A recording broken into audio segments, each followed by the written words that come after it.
Kei te noho matāra tonu ngā whānau Māori kei te tauraki o te pāpaka nui a Māui, whai muri mai i ngā waipuke nui. E rua wiki te marangai e roma nei i e nei rohe, kei te kitea o na hua kino i roto i e nei pikitia.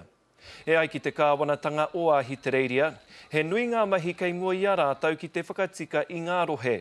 Tērā tētahi tira no te wā kāinga nei kei ko nei, ara kei ko i roto i ngā pikitia nei, e āwhina ana i a rātau ki te whakapai ake i te rohe.